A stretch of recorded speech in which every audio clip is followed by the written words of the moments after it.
Eu gostaria que você abrisse sua Bíblia no Salmo 126, 3. Eu vou ler na versão NVI, Salmo 126, 3. Se você, após achar, pudesse colocar mais um pouquinho em pé em reverência à palavra do Senhor. Salmo 126, 3. Temos aqui no telão. Diz assim: sim, coisas grandiosas fez o Senhor por nós, por isso estamos alegres. Sim, coisas grandiosas fez o Senhor por nós, por isso estamos alegres. Você pode se assentar. Irmãos, este salmo, esta parte deste salmo, está declarando sobre a essência do Deus que nós servimos, muito mais do que servir, do Deus que pertencemos. Nós temos que entender que somos comprados a preço de sangue e pertencemos a Deus. O Evangelho muitas vezes diz assim: não, o meu coração pertence ao Senhor, eu tomo as minhas decisões, eu faço o que eu quero. Mas a palavra do Senhor diz assim, o apóstolo Paulo diz assim: sou escravo de Cristo. Então nós pertencemos a esse Deus maravilhoso. E o salmista, ele está declarando que Deus fez coisas grandiosas. Não é que Deus se esforçou para fazer algo grandioso, porque a grandeza faz parte da essência de Deus, e tudo que Ele faz, sem o menor esforço, basta uma palavra e coisas grandiosas acontecem. Este salmo, na sua totalidade, que não é muito grande, ele é um cântico de alegria dos exilados que retornavam do exílio, da Babilônia, estavam voltando para Jerusalém. E eles não estavam voltando de qualquer maneira. Eles estavam exilados, foram removidos à força da sua terra. Muitos morreram, e os que não morreram ficaram em grande pobreza e miséria em Jerusalém. E alguns outros foram levados até a Babilônia. Lembro-me sempre da mensagem do pastor Rubinho. Lá o presbítero Jorge falou isso aqui ontem. Os falsos profetas diziam: Deus vai nos levar novamente para Jerusalém. Mas o profeta verdadeiro estava dizendo: vocês vão ficar 70 anos aqui, porque Deus falou que é 70 anos. Então tirem a harpa do salgueiro, cantem, toquem, jubilem, casem, tenham filhos, construam casas, plantem pomares. E agora este povo que estava lá na Babilônia está voltando. Ai, Deus nos tirou da Babilônia, ai que sofrimento que foi, ai que vida triste que foi, ai que momento terrível que a gente viveu. Não! Tem muitos crentes que estão caminhando na vida cristã exatamente o oposto do que o salmista está dizendo. Tem crente que está dizendo: ah, como é difícil ser crente, como é difícil ir à igreja, como é difícil orar, ai, como é difícil abrir mão e estar esquecendo de olhar para trás e ver as grandes coisas que Deus já realizou em seu benefício. O povo estava voltando para Jerusalém de cabeça levantada e numa só voz estavam dizendo: grandes coisas fez o Senhor por nós. Por isso existe alegria, por isso existe júbilo. E eu quero voltar lá no começo da história, para aprendermos um pouco a respeito do nosso Deus. Vamos entender, no decorrer da história, como Deus sempre fez grandes coisas. Lá em Gênesis, no capítulo 1, a gente vê que pela palavra Deus fez a luz, Deus dividiu, fez separação entre luz e trevas. A luz ele chamou de dia, as trevas ele chamou de noite. Ele fez o sol para ser o regente do dia, a lua para governar a noite. Ele fez as estrelas para nos guiar por tempos e estações. Ele fez uma coisa que eu não entendo. A Bíblia diz que ele separou as águas de cima das águas de baixo, e no meio ele colocou o firmamento e chamou o céu. Eu não sei, mas tem água lá para cima. Minha cabeça não entende, mas a Bíblia diz que tem água lá para cima. Ele separou as águas de cima das águas de baixo, e as águas de baixo ele juntou tudo num lugar só e chamou de mares. Isso é coisa grandiosa, irmãos.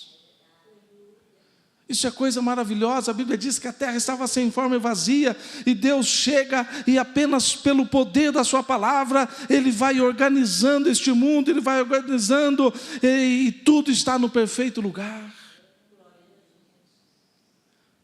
Eu estava lendo esta semana Gênesis 1, e Ele cria tudo com riqueza de detalhes.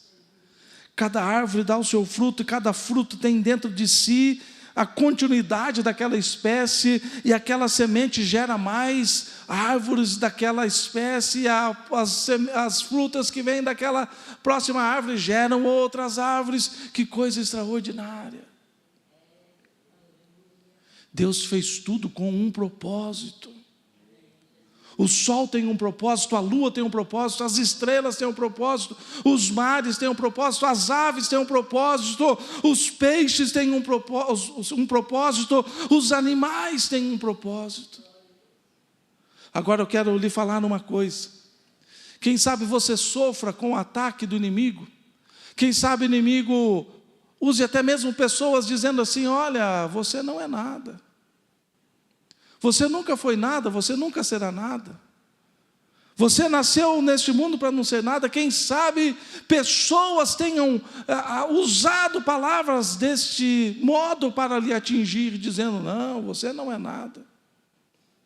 Quem sabe sejam seus próprios pensamentos dizendo: eu sou indigno. Não sei porque ainda estou neste mundo. Eu tenho uma boa notícia para você. Nada do que está neste mundo está sem propósito. Tudo que Deus permitiu que chegasse a este planeta, todos os que Deus permitiu que nasceram com propósito, mas não um propósito qualquer. Você tem um propósito grandioso, porque Deus não faz nada pequeno. Tudo que Ele faz é grandioso. Então, quando o diabo vier soprar no seu ouvido, na sua mente, nos seus pensamentos, quando pessoas ímpias vierem dizer: você não é nada, você não passa de um nada, você nunca será nada, você pode dizer: ah, Satanás, eu estou reconhecendo que é você que está nestas palavras, mas o Deus que eu conheço, o Deus que eu sirvo, o Deus a quem pertenço, Ele me trouxe a este planeta com um propósito grandioso. Você está enganado, Satanás. Aleluia. Deus criou os céus e a terra, e tudo que existe tem um propósito. Deus chamou Abraão para uma grande missão. Abraão, nos seus 75 anos de idade, pensando: já vou começar a me preparar para me acomodar. Se existisse aposentadoria naquela época, Abraão já estaria pensando: vou dar entrada nos papéis para a minha aposentadoria. Mal sabia que Deus desceria lá onde ele estava, no meio da sua parentela, e traria uma grandiosa missão. Abraão, sai da tua terra, sai da tua parentela, sai da onde você está, porque eu vou fazer de você um homem bem-sucedido. Eu vou fazer de você um empresário um pouco melhor do que você é. Eu vou te colocar numa terra que você vai sofrer um pouco menos para levar a sua vida. Não, Abraão, sai da tua terra, sai da tua parentela, porque a missão que eu tenho para a sua vida é trazer à existência da sua descendência uma grande nação. Não é uma nação qualquer, é uma grande nação. Quantos anos que estão tentando destruir Israel? Nesse exato momento existem terroristas tentando destruir Israel. E muitos cientistas políticos e muitos entendidos da área de história, sociologia, sabe lá mais o que, estão dizendo, se tal nação se voltar contra Israel, será o fim de Israel. Mas eles esquecem de olhar para a palavra do Senhor, eles esquecem de entender que um grande Deus, que faz coisas grandiosas, chamou o pequeno Abraão e disse: Abraão, da tua descendência eu farei uma grande nação.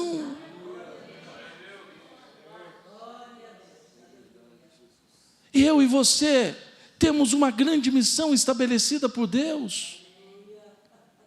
Não são os homens que querem que façamos a missão, é o próprio Deus que se revelou a nós e disse: eu tenho uma história para construir através da sua vida.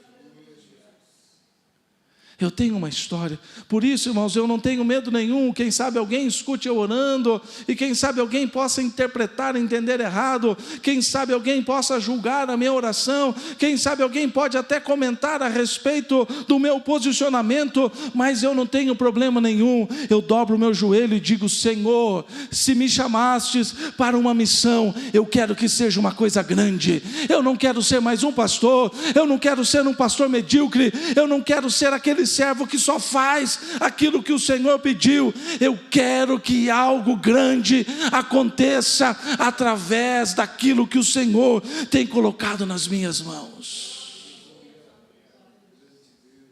Esse deve ser o posicionamento. Senhor, se o Senhor me der uma família mais ou menos, está tudo bem. Se o Senhor me der um emprego só para quebrar o galho. Eu já contei, acho que está acabando a bateria desse microfone aqui. Vamos tentar até onde vai que vai. Eu contei aqui o testemunho. Não é testemunho, né? É uma coisa triste. Uma pessoa que chegou para pedir oração e disse: pastor, eu estou numa situação muito difícil.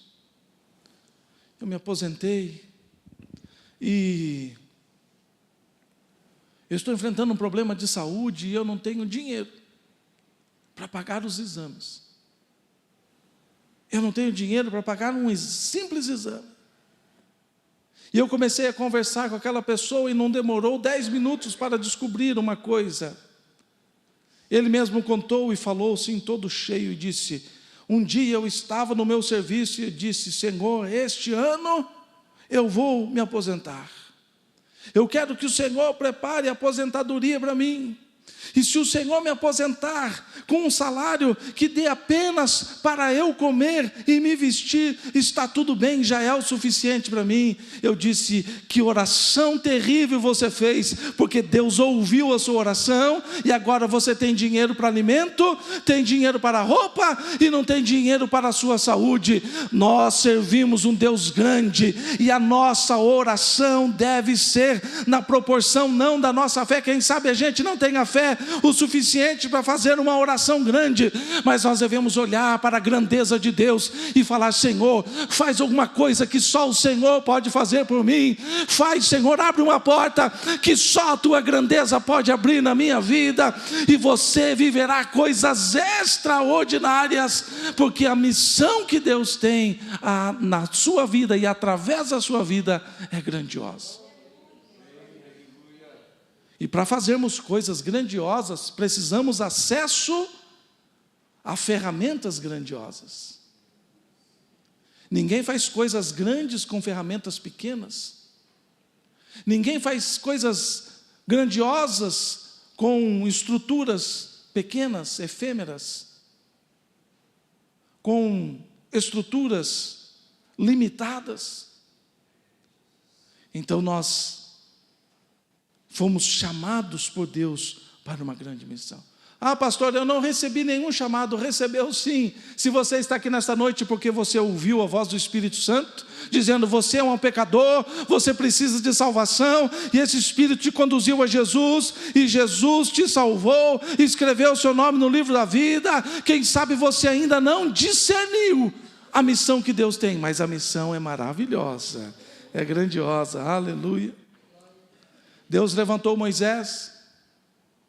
Moisés tirou o povo do Egito, e de repente eles estão de frente ao Mar Vermelho.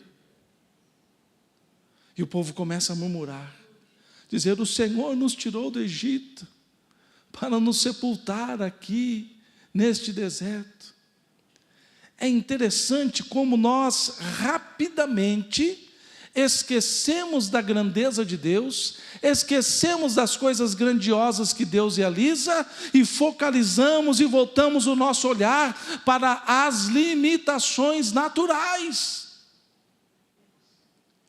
O povo viu Deus levantar Moisés, o povo viu as 10 pragas, o povo saiu com grande riqueza do Egito, porque deram ouro, tudo que eles queriam, os egípcios deram para que eles saíssem da terra. Agora, um pouquinho depois eles estão dizendo, o Senhor nos trouxe para morrer neste deserto. E Deus diz, toca aí nesse mar. Quando a gente está pregando aqui, dá a impressão que é uma coisinha pequena. Eu gosto quando eu vou ali em Matinhos. Esse dia o irmão Jorge, o diácono Jorge Leotério, estava lembrando. Um dia nós saímos do culto ali na cidade de Matinhos e fomos até a praia. Já eram umas 11 horas, meia-noite, e a maré estava baixa. E a gente andou bem tranquilo naquela areia, conversando, lembrando de Jesus, caminhando pela praia. E andamos bastante, mas quem chega diante da praia vê o tamanho que é o mar, a força que aquela água tem, a imensidão de água que está juntada naquele lugar. E Deus falou, Moisés, toca aí, toca teu cajado aí. E durante toda a noite soprou um vento, e as águas se dividiram.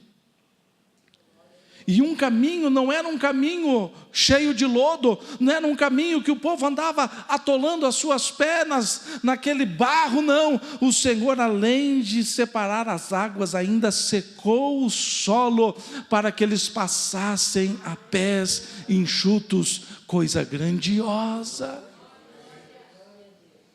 Coisa grandiosa. Quem sabe você esteja olhando para algumas situações da sua vida. Quem sabe você esteja olhando para o momento que você está enfrentando neste momento, e esteja falando, Deus, se o Senhor me chamou, se o Senhor tem uma grande missão na minha vida, se o Senhor me chamou para uma grande obra, então por que agora eu não tenho mais saída para a minha história? Por que que o Senhor me trouxe até aqui? Se o Senhor falou que tinha uma grande história, por que esse mar está diante de mim? Não olhe para o mar.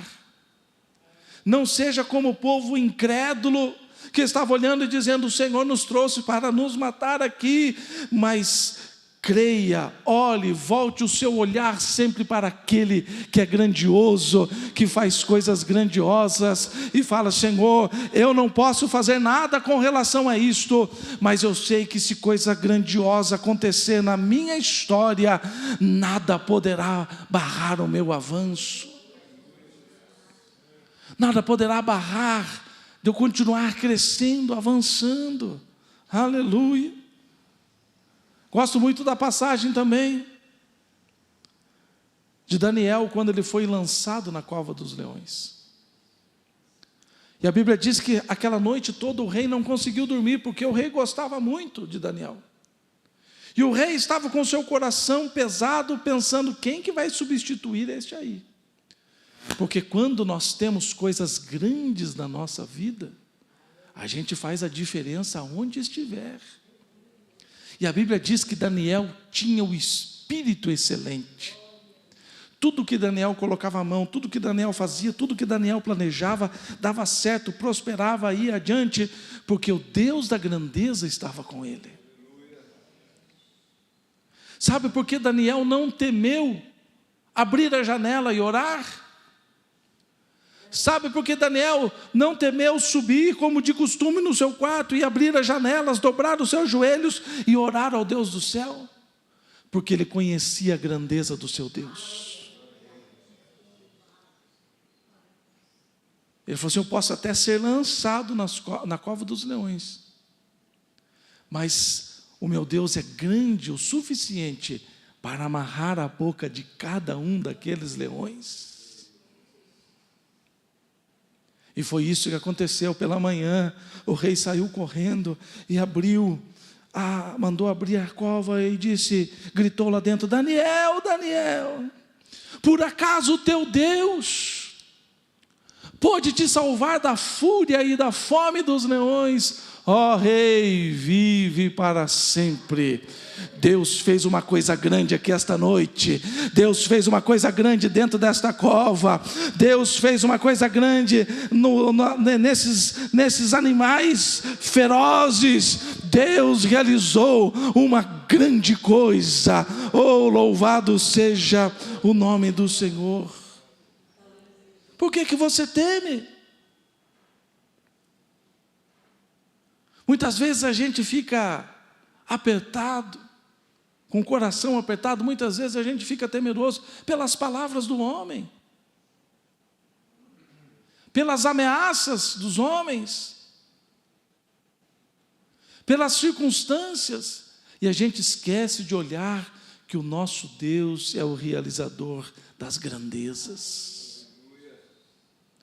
Olha, se você continuar fiel, eu vou te destruir. Se você continuar servindo esse Deus, eu vou acabar com isso aí, hein? Se você continuar fiel a esse teu Deus, eu vou dar um jeitinho em você. Se você continuar fiel, fique sabendo, ó rei, fique sabendo, ó Satanás, fique sabendo, ó homens, o meu Deus é o Deus das grandes coisas, seja no palácio, seja na casa, seja na cova junto com animais ferozes. O meu Deus realiza coisas grandiosas. Se Deus é por nós, quem será contra nós? Pode se levantar o inferno inteiro, os demônios podem se alvoroçar, os demônios podem traçar estratégias que humanamente são perfeitas, dizendo: agora quero ver esse Daniel, agora é o fim do Daniel, eu vou acabar, agora quero ver esse hebreuzinho aqui achando que pode mandar na nossa nação. Mas eles não sabiam, eles não conheciam a grandeza do Deus de Daniel. E eu tenho uma boa notícia: o mesmo Deus de Daniel é o meu Deus, é o seu Deus. Se ele fez coisas grandes por Daniel, ele fará coisas grandes por você. Ele te livrará do laço do passarinheiro, ele te protegerá e praga nenhuma chegará à sua tenda, porque grandes coisas Deus está fazendo por você. O Deus que faz coisas grandes. Vamos adiantar a história para dar tempo aqui. Mas chegou um tempo que Deus, que faz coisas grandiosas, enviou um anjo. E o anjo desceu aqui nessa terra, e tinha um endereço certo, e tinha uma casa certa, e tinha uma pessoa certa. O anjo chega e diz: Maria,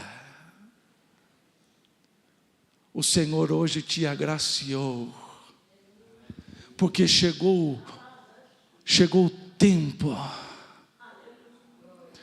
Chegou o tempo de cumprir as promessas que eu fiz através dos profetas. Faz 400 anos que não tem profeta. Faz 400 anos que Israel não ouve a voz de Deus. Mas chegou, aleluia, o tempo que eu vou realizar uma grande obra, Maria. Você vai gerar o meu filho aí na sua barriga. Mas, Senhor, eu não tenho relação com homem nenhum, eu ainda sou virgem. Como é que isso vai acontecer? Fique tranquilo, porque eu sou o Deus das grandes coisas. Descerá sobre ti o poder, descerá sobre ti o Espírito Santo, e o poder do Altíssimo te envolverá, e uma grande coisa acontecerá no seu ventre, e de forma milagrosa, grandiosa, extraordinária, sobrenatural, o meu filho será colocado no seu ventre. Aleluia. Sabe, muitas vezes eu e você, nós ficamos com os olhos voltados para o curso natural da história. A gente fica fazendo os cálculos. Para que isso aconteça, depende daquela pessoa, depende daquela situação. Para que a igreja cresça, depende disso, depende daquilo outro. Deus não trabalha desse jeito. Deus trabalha nas grandes coisas. Deus trabalha no sobrenatural. Quem sabe você esteja passando por alguma situação e você está pensando: mas se fulano olhar para mim, se fulano se lembrar de mim, se fulano resolver fazer alguma coisa por mim. Não é desse jeito que Deus trabalha. Ele trabalha no sobrenatural. Ele vem e realiza uma coisa extraordinária, que vai além do nosso pensamento, que vai além da nossa capacidade de compreensão. Mas eu te digo uma coisa: Deus quer fazer uma grande coisa na sua vida. Deus quer te surpreender.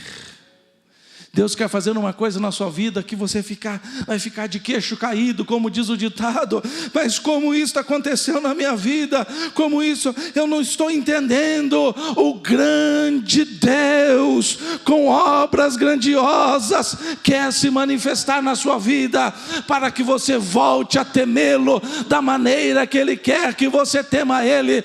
Não dependa dos homens, não coloque as suas esperanças nos homens, mas coloque a sua esperança no Deus que faz grandes coisas. Aleluia. Deus enviou o seu Filho Jesus para ser o nosso Salvador. Agora, Jesus, o Filho, fez exatamente o que o Pai pediu. A Bíblia diz que Jesus não usurpou o ser igual a Deus, quer dizer, Jesus não quis improvisar no plano do Pai. E Jesus, certo dia, falando com seus discípulos, e eles não entenderam, Jesus disse assim: está chegando a hora. O Filho do Homem será entregue para ser morto, mas ninguém mata o Filho do Homem, ninguém mata o Filho de Deus. Eu voluntariamente dou a minha vida pelas ovelhas que o Pai enviou a mim. Aleluia. Enquanto Deus Pai estava realizando uma grande obra, enviando o seu Filho Jesus Cristo, o Filho estava realizando uma grande obra, dizendo: Pai, pode ficar tranquilo, o cálice amargo, se possível, até passe de mim esse cálice, mas contudo, porém, seja feita a tua vontade, porque eu sei que a hora que eu carregar aquela cruz, eu sei que a hora que aqueles cravos furarem as minhas mãos e os meus pés, eu sei que na hora que eu render o meu espírito a ti, quando eu disser está consumado, a maior de todas as obras será realizada neste planeta, porque será consumada a salvação.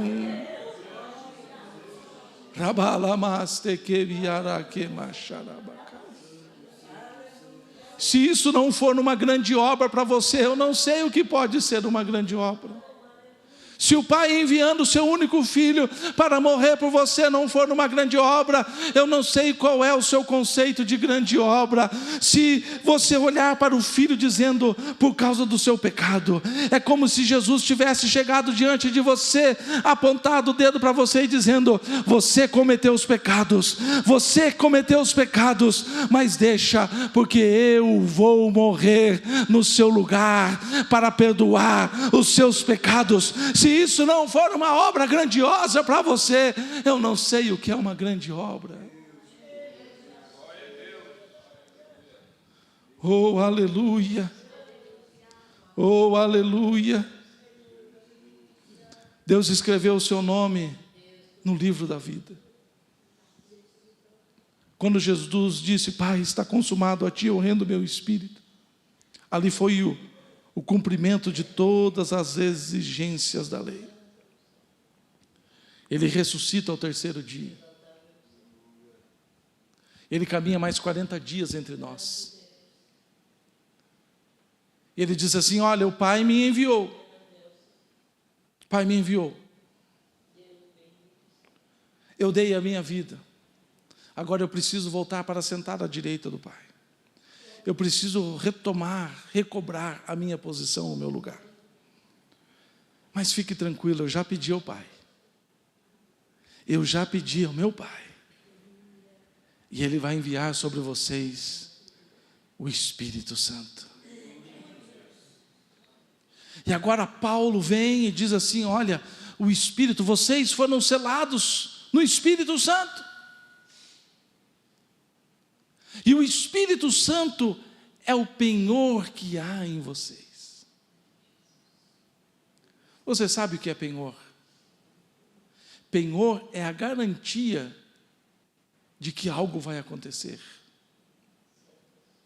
Quando a pessoa penhora um dinheiro, naquelas casas, hoje quase não se tem casa de penhor, mas a pessoa tinha um relógio que fosse de ouro, e ele chegava lá e dizia assim: olha, eu preciso de 10 mil reais, mas como é que você vai me pagar? Eu te pago daqui 30 dias, mas que garantia você tem que você irá me pagar? Está aqui o meu relógio vale 20 mil reais, fica de garantia, se eu não voltar a pagar, você pode vender o meu relógio e ficar com o dinheiro. Deus enviou o seu filho, o filho morreu por nós, e agora o filho falou assim: eu vou embora, eu vou voltar para casa, eu vou voltar para o meu lugar, mas vocês não ficarão órfãos. Eu vou deixar o Espírito Santo que vai ser um penhor em vocês. O penhor é a garantia de que nós temos a salvação, e o penhor é a garantia que o Senhor virá nos buscar, seja através da morte, ou seja através do arrebatamento. Mas nós estamos selados com o Espírito Santo. E esta é uma grande obra. Sabe, se o crente não tiver a certeza da salvação, ele tem uma vida triste. Se o crente não tiver a certeza da salvação, ele tem uma vida que está sempre em apuros. Se o crente não tiver a certeza, se ele ficar titubeando, dizendo: não sei o dia de amanhã, é uma vida triste. Eu não olho para mim, eu não olho para as minhas forças, eu não olho para as minhas obras, eu não confio na minha carne, eu não confio nas minhas decisões. Eu olho para dentro de mim e vejo uma grande obra que Deus fez. Eu tenho uma garantia dentro de mim, o Espírito Santo está aqui dentro dizendo: aleluia, a salvação está garantida. Se a morte chegar hoje na sua vida, como é que vai ser? Você tem a garantia que você está salvo, ou você vai ficar com medo, dizendo: Senhor, não, hoje não, Deus, porque eu não sei como é que está, eu não sei se eu falei, eu não sei se eu fiz alguma coisa, eu não sei, meu Deus, não fale em morte, pastor Ruth, pelo amor de Deus, a pregação até estava indo mais ou menos, mas vai tocar no negócio de morte agora não. Eu tenho a certeza da salvação, eu não sou bom, eu não sou melhor do que ninguém, mas dentro de mim tem uma grande obra, uma obra grandiosa, chamada penhor, Espírito Santo de Deus, que diz: meu filho, fique tranquilo, um dia o Pai enviou Jesus morreu por você, e eu estou aqui para garantir que você chegue até o final. Oh, louvado seja o nome do Senhor. E se não for através da morte, todos nós ouviremos o ressoar da última trombeta, e imediatamente seremos transformados e estaremos no banquete celestial. Se isso não for uma grande obra para você, a coisa está feia. O diabo pode lutar. Sabe, uma arma que o diabo usa é colocar dúvida sobre a sua salvação. Quando o diabo consegue colocar dúvida sobre a sua salvação, é meio caminho andado. Sabe por quê? Quando nós temos a certeza da salvação e alguém nos convida para fazer alguma coisa errada, e a gente olha e fala, não, eu sou salvo. Eu não preciso disso não, eu não preciso dessas coisas, eu não preciso de praticar essas coisas, eu não preciso estar nesse ambiente. Agora, quando o diabo consegue colocar dúvida com relação à salvação, a pessoa já fica, pois é, será que eu estou salvo ou não estou salvo? E se eu não estiver salvo? Eu vou perder essa oportunidade. Puxa, eu poderia pecar, já que eu estou meio balançando na fé mesmo, já que eu estou meio com dúvida na minha salvação, então eu vou aproveitar aqui, eu pratico o pecado, eu dou uma saidinha da linha, e depois eu oro e dou um jeito de acertar com Deus. Esse não é o padrão da Bíblia, esse não é o padrão do cristão verdadeiro. A Bíblia diz, aquele que é santo, continue a santificar-se, e a Bíblia diz que aquele que perseverar até o fim, este será salvo, e eu e você iremos perseverar até o fim, não porque somos bons, não porque temos força, mas porque temos uma grande obra dentro de nós. O penhor do Espírito Santo está agindo, dizendo, meu filho, minha filha, fique tranquilo, eu vou levar você até o final. Então o diabo vem e diz assim, vamos dar uma balançadinha na fé, sai para lá, Satanás. Eu tenho convicção que eu fui lavado, remido, santificado no sangue de Cristo Jesus. Oh, louvado seja o nome do Senhor. Uma grande obra. E Deus, mas pastor, mas na minha vida não aconteceu nada assim de especial até o dia de hoje, então se prepare. Porque Deus vai fazer. Se prepare, porque Deus vai fazer coisas grandes. Deus não quebra galho, Deus não improvisa, Deus ele vem e realiza as suas obras que são extraordinárias. Eu não sei qual é a área da sua vida. Eu não sei qual é o momento que você está enfrentando. Mas Deus, nesta noite, está dizendo, meu filho, minha filha, não temas. Eu quero fazer uma grande obra na sua vida. É só voltar o olhar para mim e crer de todo o seu coração e declarar, o meu Deus que faz coisas grandes, vai fazer uma grande coisa.